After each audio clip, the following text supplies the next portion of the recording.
Welcome to this month's Chopping Wealth, a feature of Shaping Wealth's content platform called Compass. I'm Brian Portnoy, CEO and founder of Shaping Wealth, and I am thrilled to have my friend Alex Imas here today, professor of behavioral finance and economics at Chicago, Princeton, maybe other places, but we'll get into that right away. Alex, welcome. Thanks, Brian. Happy to be here. Cool. So why don't we just start with your bio, just so our listeners and viewers can learn more about who you are. Sure. So I'm a professor at the University of Chicago School of Business, the Booth School of Business. I'm visiting Princeton this year, but I'm still at Chicago. I'm a professor of economics, behavioral science, and applied AI. So I have my finger in a lot of pots, as they say. But these days, I'm super interested in the intersection of finance and behavioral science in with artificial intelligence. So that's mostly what I've been doing these days. Oh, that's awesome, and we're certainly going to go there. We at Shaping Wealth have a pretty heavy-duty AI project ourselves, and so maybe we'll kind of compare notes a little bit. Maybe going in the Wayback Machine, I know you've got a pretty interesting personal history. Maybe talk a bit about how you landed up in the world of behavioral economics and behavioral finance. What kind of drew you to this field? What was the magnetism? So I was pre-med in college, which is sounds pretty different. Well, the reason I was in pre-med was because I'm an immigrant from Eastern Europe, and my parents were like, "You've got two options. You could go to medical school, or you could be a lawyer, and we don't like lawyers. So you got really one option." So I was pre-med, but I didn't really like I was never going to be a good doctor at the end of the day. Some people are good at it, some people are not. But I was kind of pushing through it, and at some point my grades started lagging because organic chemistry at 8 in the morning is not the way to get an A in a class. And so I ended up taking econ just for fun, basically. And I loved it. But the thing is, like, I loved it as like sci-fi, basically. It was like nice, cute little models. I could do the math. It was fun to think about, but I never thought that this was related to the real world in any meaningful way because, these people in these models didn't resemble actual human beings that I knew. So I went on, and I ended up graduating. Um, and then I was going to go to medical school. I was already in the interview process. And then, I listened to the radio on my way I was on a road trip to Los Angeles. And turned out, in retrospect, it was Richard Thaler on NPR promoting Nudge. And he started talking about all of these things that he was doing. And I was like, what the hell is this stuff? This is not anything I encountered in my classes. Obviously, this were about real human beings making mistakes and how to understand them through the lens of both psychology and economics. And I thought, wow, this is where I want to be. How can I get there? So by the time I got to LA, I went to a computer, started researching the field. Within 2 weeks, I had my applications to graduate school. Uh, and the way that I kind of got to behavioral finance was once I started doing economics, I realized that the best way to understand human beings as far as having large data sets of their behavior was in finance. So it wasn't that I was particularly interested in finance. I was interested in the data because with finance, you have data sets on like how people are making decisions, consequential, important decisions on a day-to-day basis. And you could ask questions like, hey, are these guys making mistakes? And the problem with a lot of behavioral economics, I wouldn't say problem, but economists think it's a problem, is that a lot of the experiments are with students who don't know what is going on. They've never encountered these problems before. The incentives are pretty low. So economists are kind of thinking like, why do we care about these students? We care about people who are actually making consequential decisions. That's finance, right? And when you have that data, you can say, like, look, these behavioral economic concepts of people making mistakes, this is not just relevant for random students in the lab. This is relevant for real people making consequential decisions that affects their wealth, the well-being of their families, the well-being of their retirement, their future selves. And so I became really fascinated with the field of finance through that. At first, it was just kind of data availability. And at some point, I realized actually, this is just a fascinating field to think about because of how important it is in people's lives. Yeah. So you sort of anticipated my next question, which was going to ask you to sort of pinpoint from your vantage the core problem that behavioral economics and behavioral finance, I'm going to use those interchangeably probably, but sort of the core problem that behavioral finance is trying to solve. And just by way of context, most of the many listeners of Chopping Wealth are financial advisors or people in the wealth management industry. So, there's sort of a general familiarity with the core concepts of behavioral finance. It's something that people find very interesting, as we'll probably talk about in a few minutes. It's mostly a focus on biases and the way investors and clients might be flawed or broken. I think that's the wrong model. We'll get to that. But so back to the core question, what is the problem that behavioral finance is trying to solve? Well, it's not so much that it's trying to solve a problem. It's trying to study areas in people's decisions where the standard model in economics and finance is that, look, the prices of assets are correct in the sense that they're just the discounted cash flows of every company. People do not make systematic mistakes when they trade. There's not these sorts of informational frictions where, like, maybe I don't know what I'm doing, or I don't know how to evaluate stocks or how to hedge my portfolio or any of these sorts of things. There's no problems like that in the standard model. So everybody just kind of like makes a diversified portfolio depending on their risk taste. They can kind of take a riskier tilt or a less risky tilt. They don't chase their losses, none of this sort of thing. And what is behavioral finance? It's essentially saying, hey, let's look at the data. And it turns out that a lot of these things are not the case. People are actually often confused when they're making financial decisions. They're often afraid of their financial decisions, which means that they're kind of taking positions that aren't maximizing their long-term goals. And the goal of behavioral finance is just to essentially document these processes. It's not necessarily to solve anything. And you see that in a lot of papers, is to say in the conclusion of the paper, it's to say, hey, somebody should kind of work on this. Not us, though. We're just we're we're the part of medicine that diagnoses but doesn't solve. Somebody else should really solve these things. So that's kind of where behavioral finance is. I think there's the part about solving the problem or trying to address it. That's not really where the field is at.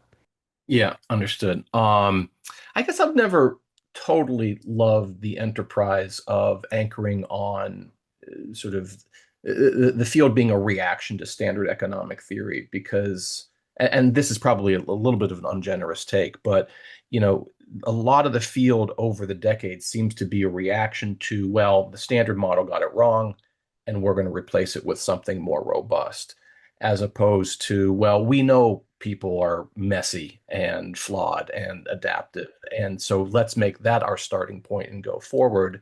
It seems like behavioral finance can largely be rendered sort of a theoretical or academic exercise in its entirety when it's just positioned as, okay, the original guys got it wrong, and we're going to show them why it's wrong. Do we always need to anchor on, well, the standard theory is underspecified, and here's a better version? For the academic part of the field, like absolutely that needs to be the case, just because what you're trying to do is to develop models at the end of the day in order to make better predictions. So it's not a descriptive field, it's ultimately a predictive field. And in order to develop these models, you need some sort of a starting point. And unless there's like a Kuhnian paradigm shift where you're saying, look, let's forget we have anything from the past. Let's start new. That's not going to work. That's just never going to work. It in social science, you don't have like a Niels Bohr deciding actually this model is wrong. I have a microscope. This is the correct model. You just don't have that. Social science doesn't work like that. And so you have to have a starting point to say this is the standard model. We are going to enrich it in the following ways. And kind of the proof now, in some sense, we're starting to have this sort of shift where maybe we should get rid of the standard model because it's not very predictive, and let's kind of like in some ways drop the structural approach altogether and use these transformer models that we have if our goal is for prediction. let's use the best tools for prediction, which is a very different enterprise than what we have in the last 40 years. So you and Richard Thaler just published a few months ago, Yeah, October. Yeah. October, so call it late 2025, an updated version of The Winner's Curse, which I hadn't picked up the original from my shelf in many years, so it was sort of Now you don't have to. yeah, now I don't have to. Now I've got the old book and the new book all in one volume. Maybe tell me about kind of where the project came from. I was really happy and fascinated to see it hit the bookshelves. Yeah, so Richard in about 85, he started publishing these columns in a journal called Journal of Economic Perspectives, which is meant to be like a journal where anybody in economics can read an article that summarizes a field or the concept from a field that might not be their own. So these are very accessible articles, not necessarily to somebody who's not an economist, but definitely within economics. So he started publishing these very influential columns called the anomalies columns, where he basically said, like, look, here is how economics treats how people value risk. Actually, they don't. They are loss averse. They, misconstrue probabilities, things like that. So he published a bunch of these columns. And in 92, he basically decided, look, I have enough columns where I could like kind of staple them, turn them into a book, which was Winner's Curse, 92. And the book went out of print, and I just started at the University of Chicago in 2020. So he called me and said, look, we actually, I got this opportunity to update the book. Do you want to help me out? And I said, sure, and he said, like, it'll take 6 months, super easy. Just stick in a preview and like, prologue and epilogue. It'll be, a few months work and it'll be fun working together. Years later. 5 years later, 6 years later, well, no, it was five. It was actually exactly 5 years later. The book came out, and we became a lot more ambitious as we started working through it. So, 92 was about, 30 years ago, more than 30 years ago. And so we decided to say, like, look, there's been a lot of stuff that's happened in behavioral science, behavioral economics since then.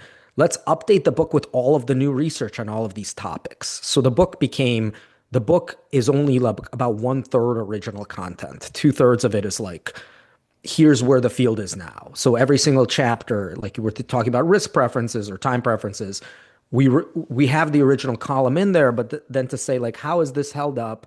Where are we now? What is our understanding of these topics?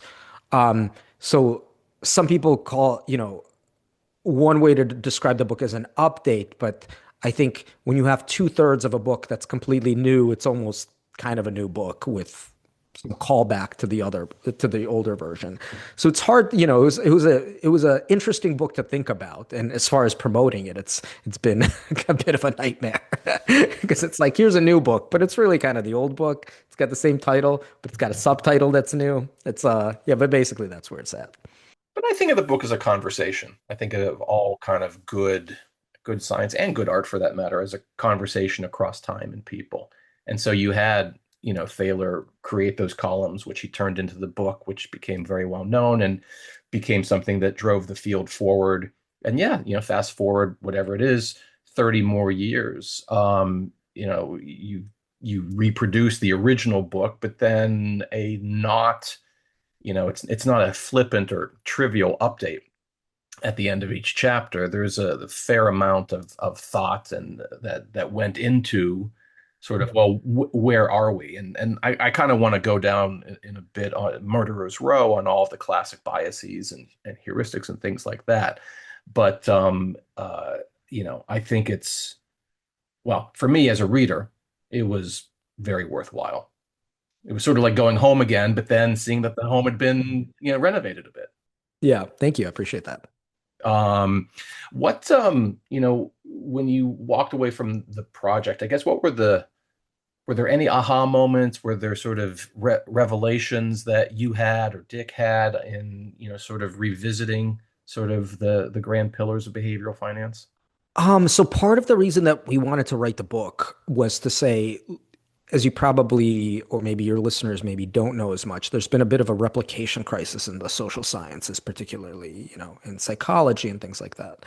And a lot of that replication crisis, if you're not in the field, like literally an academic in the field, you might have the impression that all experimental social science is kind of implicated in this sort of thing. And behavioral economics has been kind of puttering along in parallel with the other experimental social sciences, but on a very different rail, with very different norms in the field. So part of the goal of the book was to say, look, why don't trust us. Don't We're going to replicate all of these results from the original book. We're going to say, are these robust empirically? This is internal consistency, right? But don't even trust us on that. We're going to upload all of the instructions on the website. You could do it yourself. We're going to put instructions on how to replicate this stuff yourself. And what we came away from was just even to us, which we largely thought things would replicate just because we run these experiments in our own classes all the time. Um, just a remarkable replication of the effects. Like all of the bedrock of behavioral finance, behavioral economics is very, very solid empirically. Now, you might say, like, okay, what is the external validity? And that's the other part of the book, showing how much it's gone into the field, into observational data outside of the lab. But really, even the lab, it's important to also demonstrate like how robust the field is internally as far as like the experiment. So I think that was one of the takeaways from the exercise was demonstrating that. Why do you think the replication it's been a bit of a scandalous headline for a few years, right? So there's this replication crisis throughout psychology, including behavioral, its implications for behavioral finance. Is there any good reason why that seems to have sort of proliferated throughout the industry, or is just people haven't taken the time to be meticulous and recognize, as you just pointed out, that when you actually look at the replication data, things are actually in pretty good shape? Because that's actually not that's a contrary headline. Yeah, I mean, there's completely different norms in the field. Um, so in behavioral economics grew out of experimental economics. And experimental economics was a field started by Vernon Smith in the 70s, late 60s. And the way that when he started publishing his original economic experiments, you open the paper. What's in the back of the paper? It's every single data point, and it's the instructions to do yourself. That is not what happens in other social sciences. But what does that allow you to do when you include those instructions and data? That allows somebody else to take that paper and to say, that's interesting. What if I change this? And then what happens is that the next paper replicates the original one, but has an additional treatment. So every single follow-up paper replicates the original and adds another piece. So this is the idea of a cumulative science. And all of economics has been a cumulative science. The model, you have expected utility theory, that's the bedrock. And this is why I think it is important to have that benchmark, going to the earlier point about theory, because you're trying to build on something. You're trying to be a cumulative science. And what that means is that things that don't get replicated, that comes out very quickly when everybody's trying to replicate everybody else's work, because the replications are actually rewarded by the field. The papers that took Vernon's experiments, extended them, guess what? They got published really well too. And so you have this cumulative science where experiments are building on one another. And hey, when you go back to the original experiment, turns out it replicates because like 30, 40 other people have already done that before you. So that's why Richard and I weren't super surprised when everything replicated, because we can point to like 40 or 50 papers in each chapter that have already replicated the original effects. And that cultural difference between the social sciences, I think, should be emphasized in the popular kind of perception of these fields. And I think if I talk to my friends in psychology when thinking about how to think about the issues in that field, I think, you could have pre-registration, all of these things are good, but ultimately what's going to change these things is switching your model to be more cumulative.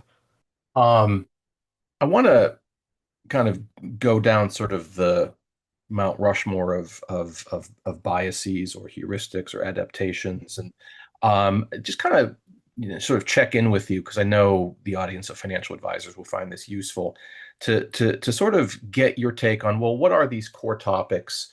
What has been our core understanding over, the last few decades? And given the work that you just published, is there anything else that we should know? So in no particular order, but kind of in the coaching that we do at Shaping Wealth, the topic of loss aversion is discussed uh, at length because it does seem to describe their client bases with a fair amount of accuracy and does lead to certain conversational techniques and coaching techniques and whatnot. So if it's not too 101 for you, what is loss aversion? What do we know about it? And how has our understanding of that evolved over time? Loss aversion is this idea, and like let's go back to kind of like the original standard framework. Loss aversion is a concept that is defined relative to the standard framework, right? In the standard framework, you have expected utility. What is expected utility? This is the model of how people quote unquote price or react to risk. They're risk averse, right? This is in the standard economic model. But the thing about the model is that risk aversion is over wealth. And people, even if they don't consider themselves wealthy, most people are actually very wealthy within the model because wealth doesn't just count what you have in your bank account right now, but also the wealth that you're going to get in the future.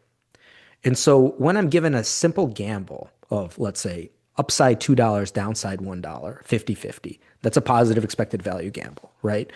Do you take it or not? Turns out a lot of people don't, right? That is completely impossible in the standard model. Why? Because these amounts are so tiny compared to your overall wealth. When you're thinking about risk aversion globally, locally, you're actually risk neutral over tiny amounts. So you should say, does this have expected value that's positive? Are the outcomes small? If they're small and it's got a positive expected value, you take it. Loss aversion is the idea that says, hey, actually, people don't think globally, they think about outcomes locally. They're focusing on the outcomes that are in front of them. They're seeing this gamble and they say, actually, I don't want to lose a dollar. And because that dollar is going to make me feel real bad if I lose it. And that's not worth, the upside's just not worth for me to lose that dollar. And so I'm not going to take the gamble. It's the idea of local risk aversion. Hmm.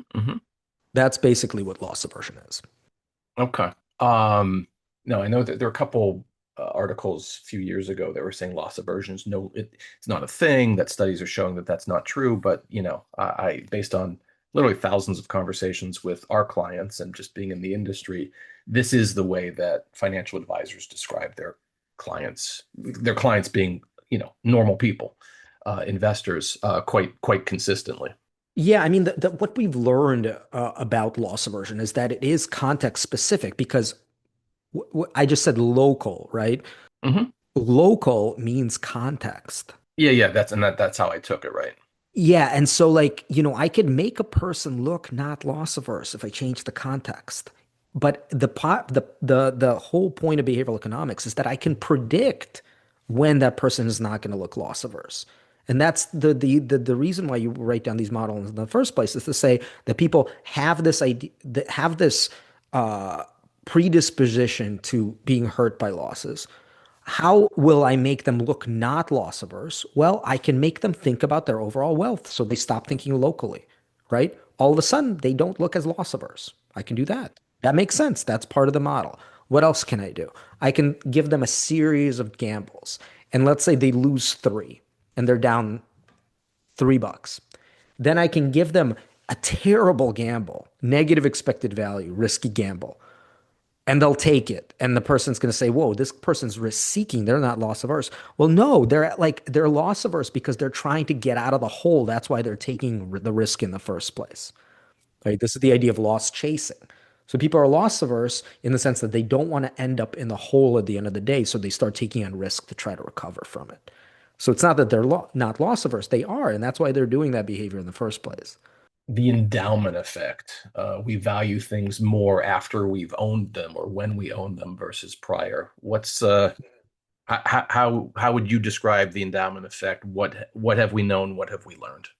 The endowment effect is the original study, very elegant and very illustrative of the phenomenon. If I put a mug on your desk and say, what's the minimum that you need to get rid of it now that you own the mug? People will say $4 or $5. You ask another person who doesn't own the mug, you ask, what's the maximum that you're willing to pay for it? They'll say like $2. That difference between the two amounts is called the endowment effect. It's the difference between willingness to pay and willingness to accept. It's the idea that once I'm endowed with something, and this is very intimately related to loss aversion, now losing it feels real bad. It feels worse than the positive utility you get from gaining it. And that gap between losing and gaining, where the losses get multiplied by some amount because it feels extra bad, that's what generates the endowment effect, where people, I just described a lab study for you, but you have this in the housing market. So if I'm selling my own house versus an agent is selling my house, the data shows that people sit on their house for much longer because they're setting prices that are way too high for the market. And so you kind of want an agent to sell your house because they're not endowed with your house. They'll set a price that makes sense for the market, and then they'll actually, you'll be able to get the money and move on with your life. So that's one of the advantages of having an agent or an advisor, is that they're going to be less prone to the sort of biases that you have about your own stuff. Are there particular contexts, market or other social contexts where the endowment effect tends to be more impactful? I mean, you gave an experimental example of a coffee mug and then a real world example of a house. I mean, obviously, orders of magnitude different in terms of monetary value. Does that disposition to value what you own more vary across different contexts? So here's one where you don't have the endowment effect. If you expect to trade something, so like let's say I'm a shoe seller and I just bought a bunch of shoes to sell, I'm not going to have the endowment effect over my shoes that I'm expecting to sell. I never incorporate them into my ownership structure, into my reference point in the first place, so I don't have loss aversion when I sell them, right? So you can run an experiment of the following nature. You can give somebody a mug and to say, look, I'm giving you the mug so you could sell it, and you will sell it. That's the goal of of this entire experiment, is for you to sell this mug. You're going to end the study without a mug. What's your minimum willingness to accept? It goes away. Hmm. Interesting. Um, Hyperbolic discounting or temporal discounting we value today more than tomorrow. I think there's some pretty clear evolutionary explanatory force behind that. But I think it was Lowenstein, right, who did a lot of powerful research in this field. What is hyperbolic or temporal discounting? Again, what have we known? How have we updated our views on that? Yeah, so the standard model has discounting in it. It basically, and this is any model needs to have discounting. You ask your listeners, how much is $20 worth to you now? How much is $20 worth to you in a year? If they're full expected utility, exponential discounting, standard model people, they will tell you that $20 in a year is worth less to me. Why is that? Well, I can invest $20 today, and in a year, guess what? It's larger, right? And so you need to discount the future. This is not behavioral economics. Behavioral economics, this idea of hyperbolic present bias, it's the idea that today is very different than tomorrow, and tomorrow is way more similar to any day except for today. Today is special. And there's a lot of, very good research by folks like George Lowenstein, one of my mentors at Carnegie Mellon. Richard kind of ran some of the earlier studies. You'd be surprised to know that the first disincentivized demonstration of hyperbolic discounting was with pigeons. And it works, and they're myopic, and they're actually super similar to how human beings discount the future. And it's this idea that the difference between now and later, where later could be tomorrow, it could be a year from now, is a huge amount. Like you really put a lot of premium on getting something today. But if you can get something tomorrow versus the next day, the difference is much smaller. And so that's the basic idea, is that people really value today. They really have this like self-control problem. That's why hyperbolic discounting, all these things have been used to model just general self-control problems. Like, I don't want to go to the gym today. I want to go tomorrow. I really want to go tomorrow. The problem with that is that tomorrow becomes today. And then you again don't go to the gym. And that's just kind of keeps going in a circle. I want to get your take on the word bias. And is there a meaningful boundary or distinction between bias and adaptation? By way of context, when we work with financial advisors in applied behavioral finance and how that relates to coaching and building and executing financial plans for people, it's kind of hard to use the word bias without being kind of negative to say my clients are biased or they're irrational. And, the advisor might want to step into a role where he says, oh, I need to fix my clients because they're broken. They're biased, as opposed to, I think, a softer take, which is, well, they're humans and humans have adapted to, sort of noisy, uncertain times over a long period of time. And this is just who we are. Is this, from where you sit and what you do on a daily basis, is this just semantics and not particularly interesting? Or is there something to be said about kind of the positive versus negative connotation of adaptation versus bias? Well, I mean, bias has a very specific definition. It's not just a term that we use to describe things. Bias means this behavior is different than the standard model. If we think the standard model is correct in a normative way, now we're in like the normative, like this is how people should behave.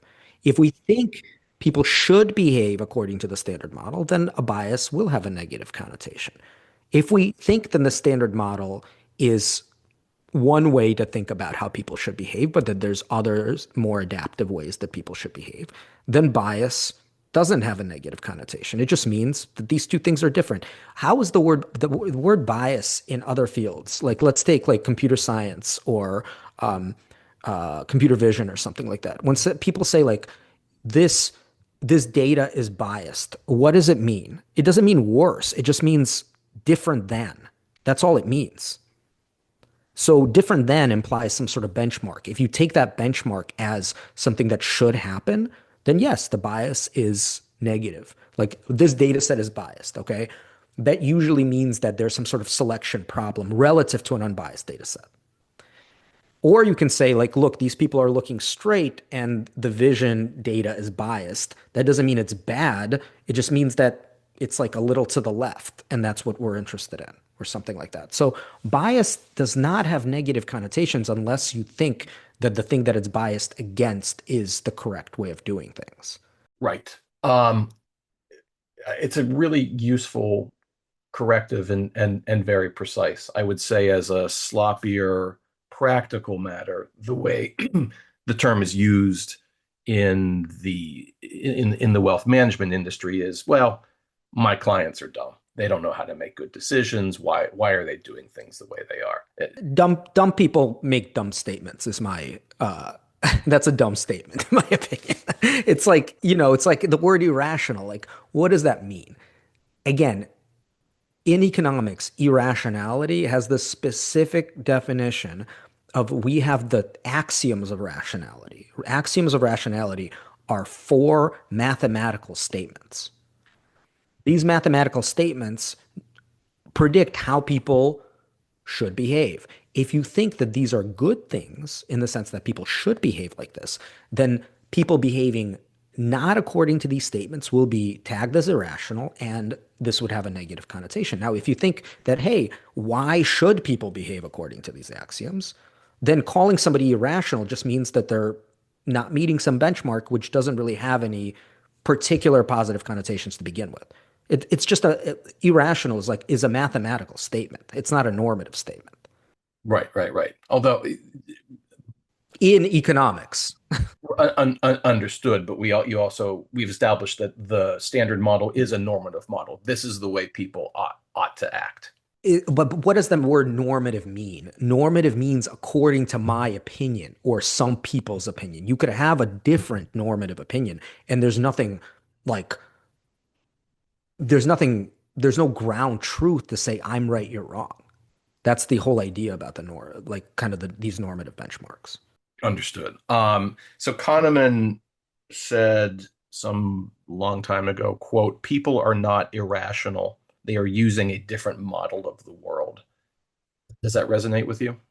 So again, we have to go back to the term irrational. They are irrational according if you're using according to the axioms.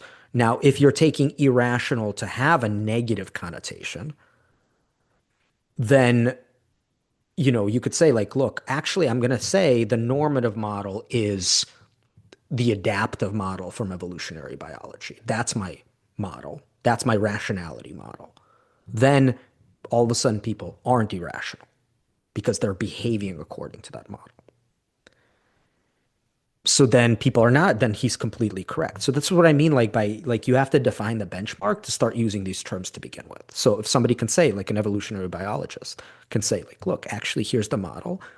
Actually, people behave according to that model, and they should behave according to that model. Because if they were in the wild, so let's take loss aversion, right? So this is a bias because you're deviating from risk neutrality.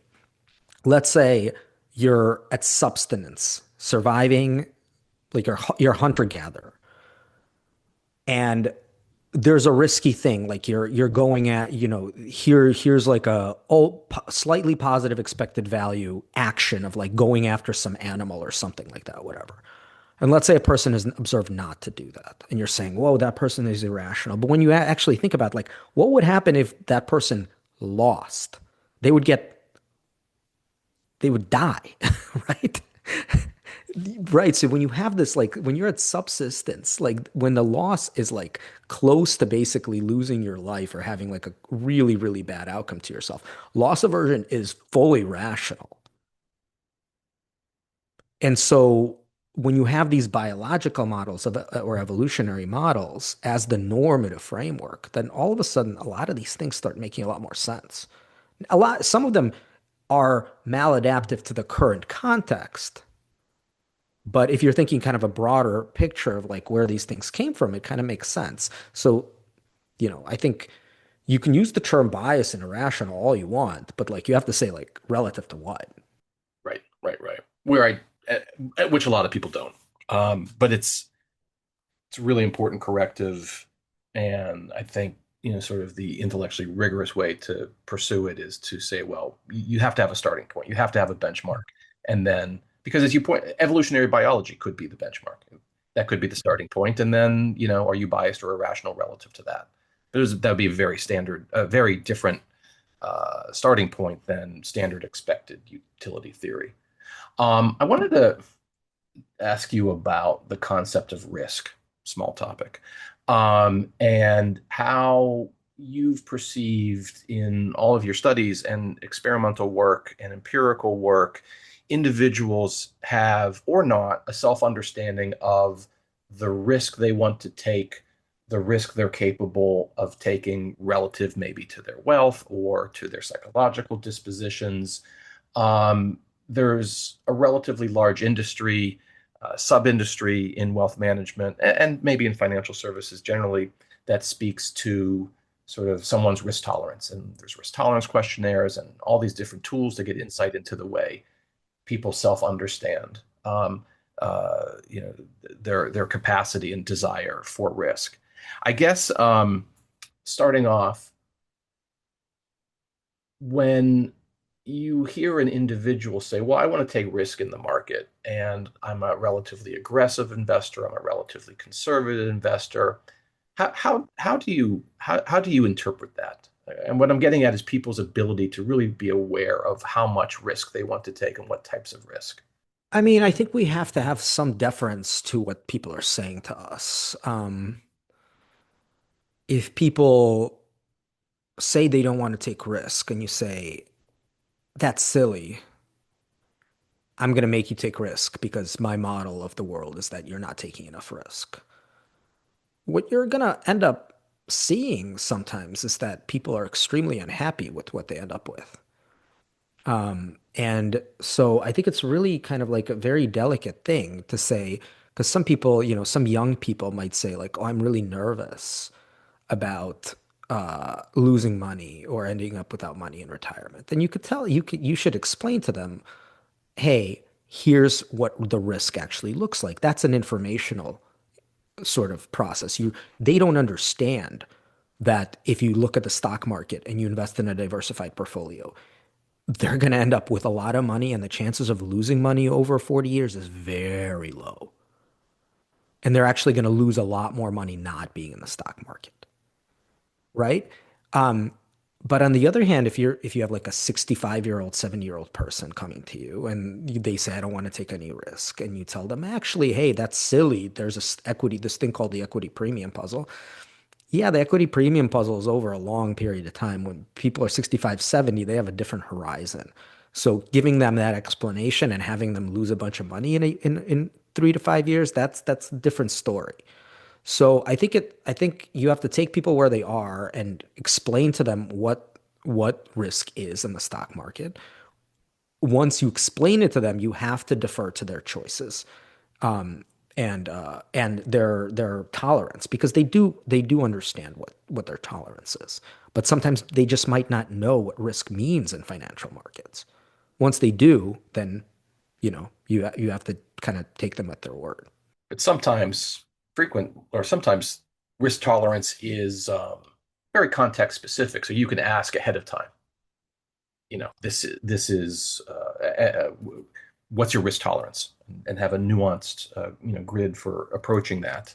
But then they're out in the world and experiencing the market and seeing the lines on the graph go up or down, seeing the value of their portfolio go up or down, and the way they evaluated their own risk tolerance at the start is not really maps particularly well. That's the role of the advisor, is to present to them information in a way that aligns with their goals. If they want to, if they say I'm like risk tolerant, and then they like constantly take their money out of the stock market every single time there's a downturn, the role of the advisor is to say like, hey, hold on, like let's reevaluate the situation. What just wrap I want to move on. We just actually a few minutes left, which is crazy. Uh, uh, the book, how has the reception been? Has it been enjoyable to go on sort of a book tour? And what have been some of the more interesting things that you've heard, been asked, discovered about your own work in the process of putting out there, this out there with, Richard Thaler? It's kind of a big deal. It's interesting because Richard and I kind of divided the questions into whenever we do it. We've done a bunch of events together, and Richard answers all of the questions about like how did these ideas come about and things like that. And then I answer all the questions about like what's going to happen in the future. And I think the future parts are like we get so many questions that are like basically very similar, which is like what do we know about AI? And like, what is AI going to do to these biases? Are these biases going to exist if like most decisions are handled by artificial intelligence systems? Like, instead of like me choosing my portfolio, if I just log on and like speak to like to an AI agent saying like, look, this is my risk tolerance. This is roughly what I want my mouth to be. Go figure it out. And just like you go buy your coffee and never think about it again. And then the agent manages everything. Like, are these biases going to even exist? And that like that was kind of like the interesting part about the book is like how much curiosity there is about what behavioral economics has to say about like kind of the changing technological landscape. Will AI have human biases? Probably not, because of the part, not because AI won't, but because there's so much of human reinforcement learning that happens to these models, right? So if you feed the models data, then yes, it will have biases. But if you have a person on the other side looking at the outcomes of the AI models and saying like, don't do that, don't do that, don't do that, don't do that, don't do that, then the model won't.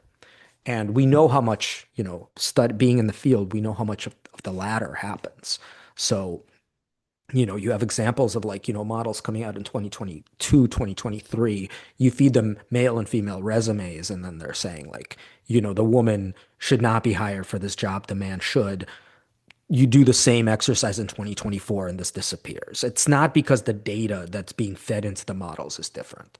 It's because these models are being trained by human beings to not exhibit the biases. Well, that's really interesting. Um, and it could go the other way, right? I mean, if there's human discretion in designing the models, and you just discussed what mentioned what could be seen as positive progress, from 22 to 24, and the lack of discrimination or bias in those decisions, then it's sort of, well, we'll see what we get because there's still going to be humans designing the model. There's humans that, I mean, the way I have a paper that just got released 3 weeks ago showing that you have an AI agent, right, doing all of your transactions in the economy, bargaining for your car and things like that. If the models are all the same, then economic outcomes will be completely homogeneous. They're just bargaining with each other. The models are the same. Turns out that when you do the prompting process, your prompt gets embedded into the models and activates different parts of the model. And because we prompt in different ways, like me and you have different machine fluency, that's going to generate, that's basically going to embed our biases into the model. And so what you find in these experiments that I've run is that there's a ton of just as much heterogeneity in economic outcomes with AI agents as there are with human beings. So that's the other part, like, just like not, and but then somebody can say like, hey, let's put scaffolding on to these things. So these sort of things don't happen anymore. In that world, the biases will go away. So it's really hard to say what's going to happen in the future because it really depends on the sort of institutions that get built around AI. Do you think AI can meaningfully improve human judgment? I mean, we're still going to be in the world. We're going to be making decisions. We're going to be engaging with AI and agents in particular with increasing scope and frequency. Um, what's the impact of our use of AI on our own ability to make good judgments? It depends on if we listen to it or not. I don't say that trivially. I think what we've seen from studies is that when the AI gives me a decision or a judgment that I don't agree with, I just don't follow it. And so, the AI can be as optimal as possible, but if people don't listen to that information, if it doesn't agree with their with the way that they actually want to behave, then it's not going to do much. So that's going to be, my prior going in is that I think it's going to reduce a lot of frictions, but we'll see. We'll see. I think it's going to reduce frictions as a prior. The extent to which is whether it's going to eliminate them, I doubt it. Do you expect there will be a change in market behavior or uh, on the back of AI increasingly participating in trading or replacing humans who trade? I guess what do you expect financial markets will look like as AI agents take on more and more trading responsibilities? The equilibrium is really difficult to predict, but if I had to guess that markets will look a lot more homogenous. Things are going to start looking like those older economic models where you have kind of these no trade theorems holding. So there's going to be like price discovery and things like that are going to be unless, there's going to be people who are trying to develop AI to get better information about companies and things like that. So on that end, there's going to be reasons to trade. But we also have in the market right now, a lot of trade happens just because people disagree. And that's going to go away. Because if I'm using models that me and you are using very like, Gemini or something like that, these Gemini models are not going to disagree. They're the same model. Right, right. So it's almost like me and you are going to trade because you think what I have is worth something different than what I think it's worth. If me and you are replaced by clones of each other, then we won't trade. And that's basically what AI agents are going to be. Do you have any view on how AI will impact the nature and delivery of financial advice? This really depends on people.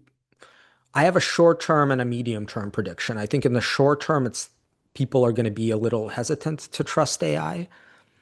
So there's going to be a lot of like these dual relationships where you have like a relationship with an AI agent and a human agent, and they're kind of like it depends on how they work together. Ultimately, people are going to become more and more comfortable with AI agents. and to trust these systems. And then I think a lot more advice is going to come from AI. So like you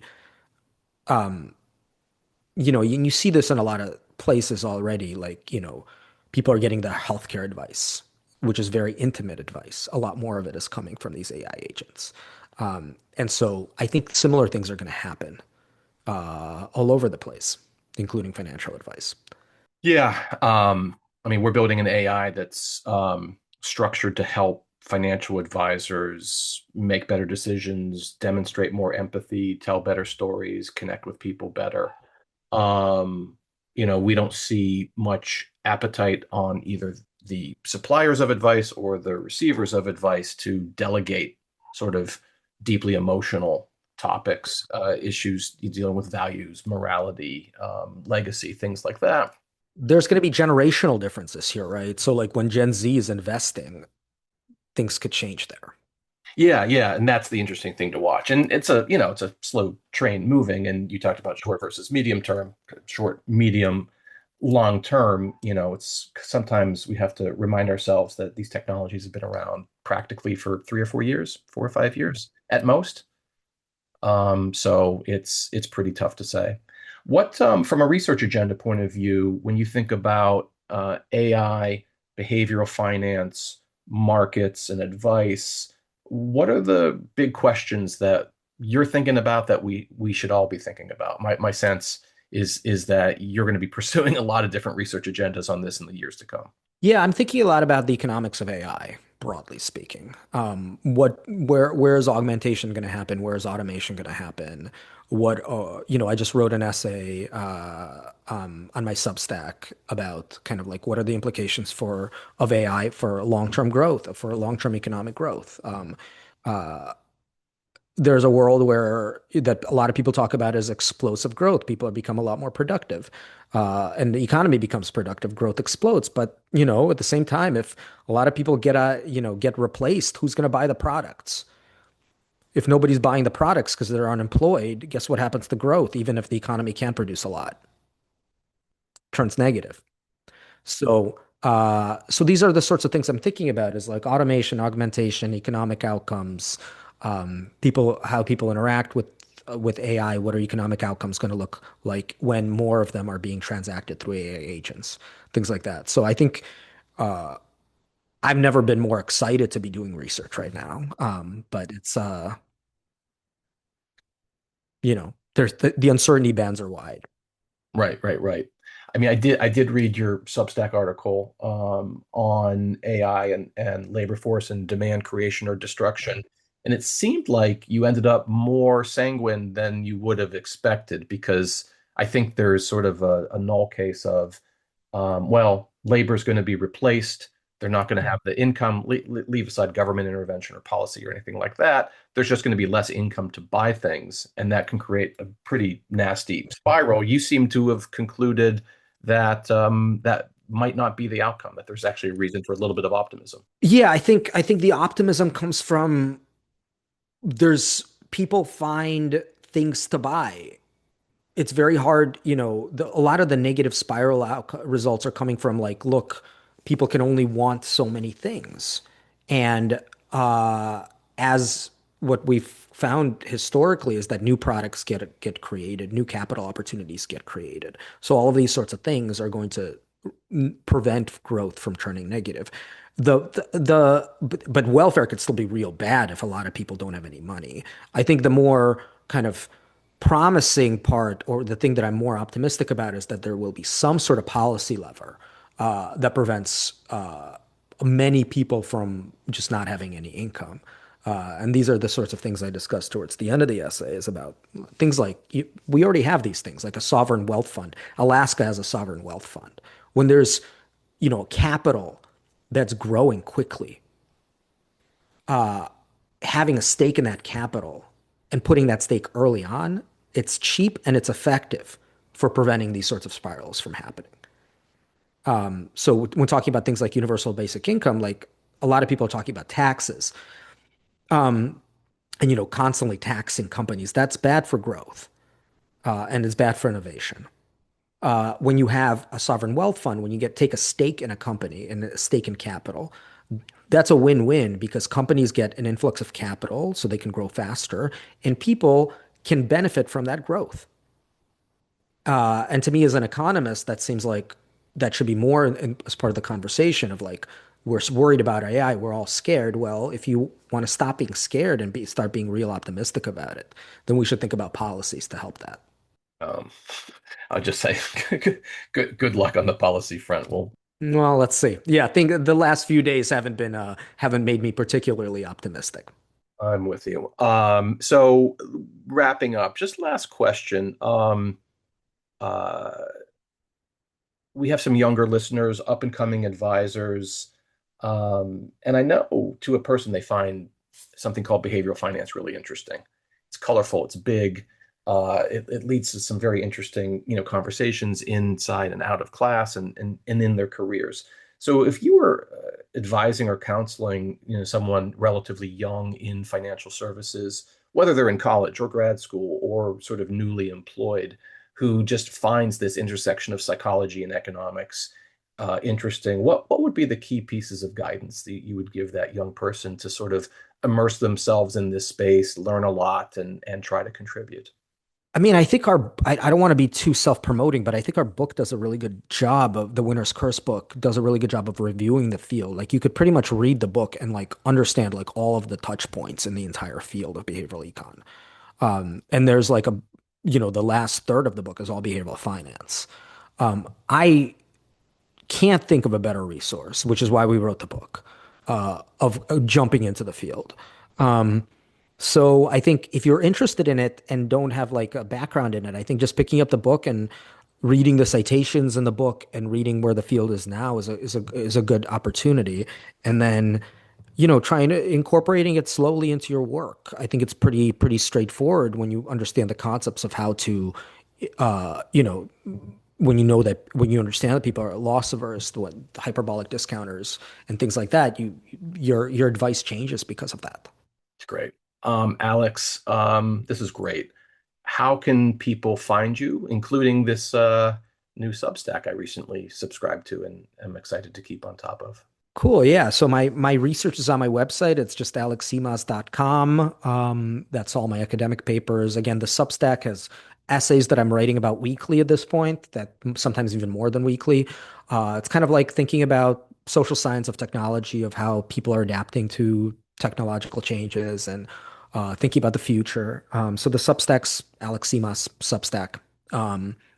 Substack's called Ghost of Electricity. If you're a fan of Bob Dylan, you know where that comes from. But I thought it had a nice little connection to technology as well. Yeah, I was going to ask about the title of the blog, so there you go. Visions of Joanna. If you like Bob Dylan, if you like Blonde on Blonde, you know exactly where that's coming from. Outstanding. Well, thank you for your time and expertise. Fascinating conversation. Thank you. Thanks, Brian. And I am Brian Portnoy, CEO and founder of Shaping Wealth. And this has been Chopping Wealth, one of our monthly features on our Compass content platform. So happy that you joined us and check back in again. Take care.